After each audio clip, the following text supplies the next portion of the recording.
Bonjour, nous sommes toujours le jeudi 4 février. Je vais bientôt aller à un salon qui s'appelle comment déjà? Oui, c'est ça, le salon du bien-être médecine douce est à l'assaut à la porte de Versailles. On est dans une période de salons successifs.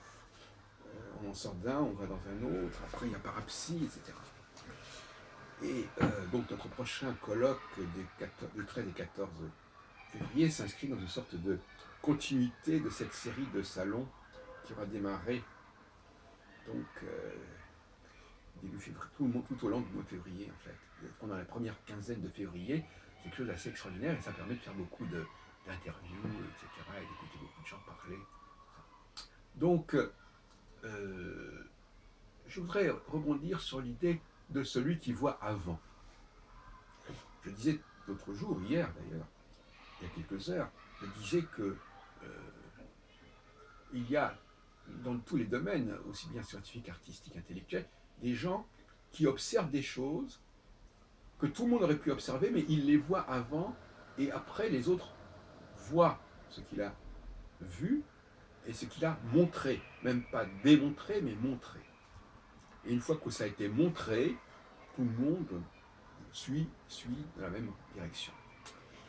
Et ça me conduit à réfléchir sur le terme de prévoir. Et je propose une autre lecture du mot prévoir. C'est celui qui voit avant les autres. Il voit avant les autres. Le prophète, c'est celui qui voit avant le monde. Donc il ne voit pas quelque chose que les autres ne voient pas. Il voit avant que les autres ne voient. Et après, au contraire, quand il a vu et qu'il a montré ce qu'il a vu, les autres le voient très très bien. Donc simplement, il voit de plus loin et il voit des choses que les autres n'ont pas encore vues.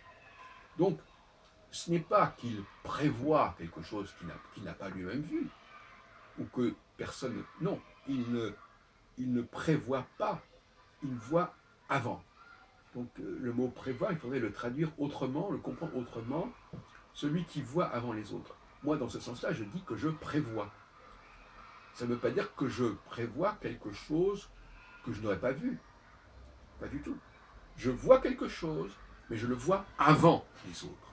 C'est pas que je vois quelque chose dans une espèce de registre spirituel, psychique, qui m'échappe, pas du tout.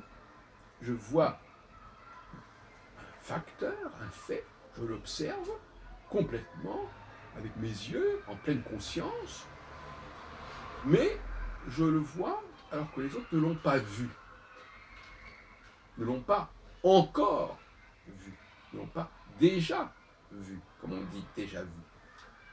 Donc ce n'est pas du tout la même chose. Là, on est dans une sorte de démystification de la notion de prévision. Vous savez que le mot prévision a plusieurs sens, il y en a trois en fait.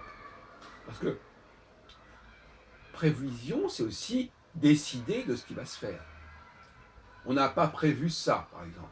Au sens, nous avons prévu, par exemple, quelqu'un qui commence un colloque, nous avons prévu de faire ceci, puis cela, etc. Bon.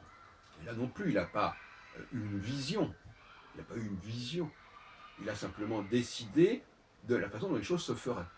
Donc ça, c'est la première lecture. Deuxième lecture, il voit avant les autres, il prévoit. Et troisième lecture, il voit des choses dans une sorte de clairvoyance qui n'est pas celle de celui qui regarde le monde tel qu'il est, mais qui voit au-delà de ce monde, dans un autre niveau.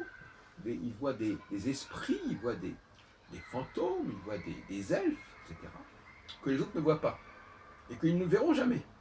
Alors que celui qui voit avant, il voit quelque chose que les autres vont voir immédiatement après qu'il l'ait montré ce qu'il a vu. Et c'est peut-être ça qui est différent, parce que c'est assez pénible de voir quelqu'un voir quelque chose qu'on aurait pu voir soi-même. On dirait, mais pourquoi je ne l'ai pas vu? Pourquoi je ne m'en suis pas aperçu?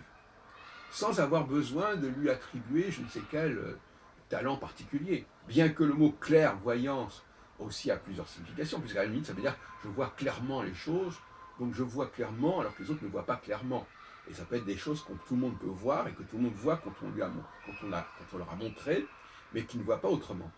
Donc voilà, donc nous avons 3 niveaux de prévoyance. Ça aussi, c'est une autre façon de dire prévoyance dans le sens de prévenir, dans le sens de préparer, de faire des provisions, sinon des prévisions.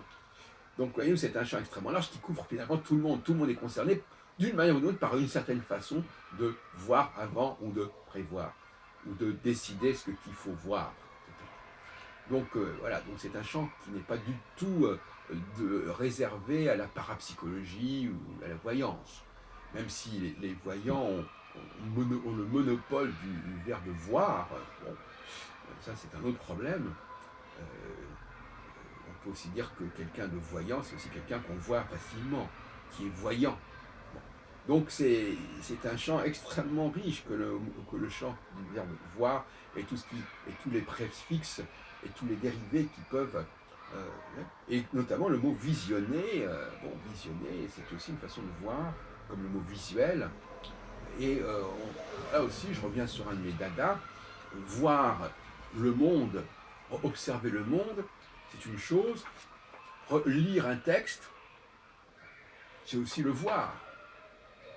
Lire, par exemple, j'ai dit, j'ai vu ce que tu as écrit. Oui. C'est pas la même façon de voir, puisque je ne vois quelque chose, je ne suis au courant de quelque chose que par le biais de quelque chose qui a été écrit, donc qui a été transcrit et qui a été traduit. Donc finalement, tout le monde peut revendiquer quelque part, ceux qui n'ont pas une bonne observation peuvent voir, au moins, en tout cas, ils peuvent lire. Au moins, ils savent lire. Et quelqu'un qui ne sait pas, qui est aveugle, ne peut pas lire. Enfin, il peut lire aussi par le biais du braille, effectivement. Voilà ce que je voulais vous dire.